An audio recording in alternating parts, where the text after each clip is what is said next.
The Badwater Ultra Marathon pits some of the world's toughest athletes against another, and really against the elements. It starts in Death Valley and ends up on Mount Whitney, which is the tallest peak in the lowest 48. Joining me to talk about this is one man who will be running this, Oz Pearlman. Yes. Did you get your head checked before you decided to do this? I think I need to. It's official. Yeah, 135 miles in the desert. How do you run for 48 hours straight?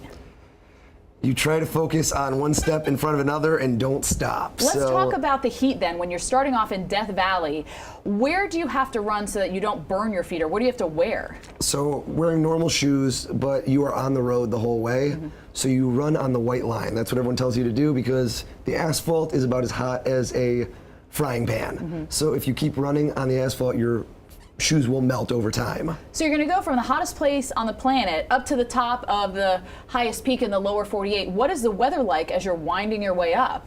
Supposedly it gets cooler, fingers crossed here. But at the altitude, hopefully the temperature drops a bit. At night, the temperature is going to drop. I mean, you're going through 2 sunsets and sunrises, so you got to try and stay cool during the day, and at night, fire it off, go fast. So what about, the heat? Because, in those videos, you see no one's wearing long sleeves. Do people get sunburned? How does that work? I mean, I'm a rookie. I'm going in for the first time, so I don't want to get sunburned. A lot of SPF. Some people wear longer suits. The key is staying cool. So ice, water, dumping it over your head, trying to keep your equilibrium temperature down, because once you get a heat stroke, you're done. You're in trouble. So I heard that someone orders pizzas along the route in order to eat because nutrition is important. I mean, someone just delivers, hey, here's a pizza while you're running and eating a pizza. I'm gonna give that a shot. I need that number. Make sure you give me Domino's in Death Valley. Flat crust, or you like thin? Google Map that. I'm going thick crust. Now you've already actually run an ultra marathon, 153 miles from Athens to Sparta. What was that like?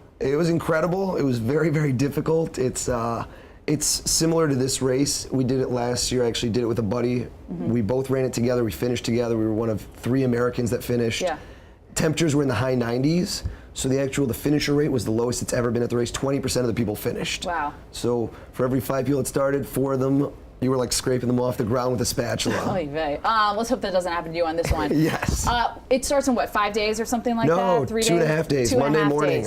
What is your pace? For a lot of people out there who watch that, run races, I pace like 11-minute miles on a marathon. Right. What do you pace on this thing? So the thing to consider, there's huge climbs. So aside from the temperature, if that wasn't enough, 135 degrees, there's 17-mile climbs. So imagine 17 miles of just go up a hill. Right. So you're going to sometimes run very fast. The downhills, I'll be running 7:15, 7:30s. The uphills, I'll be walking and just trying to, stay sheltered from the heat. So it just varies. I think the person who wins it averages probably somewhere in the neighborhood of 10-minute miles. That's sick. But it's between the slow ones and the fast ones. Wow. Oz, good luck. Thank you. Thanks for coming. I'm going to need it. Thanks, I'm Stephanie. excited. You're not going to need it. You're going to do awesome. Everyone root on Oz. Thank you very much.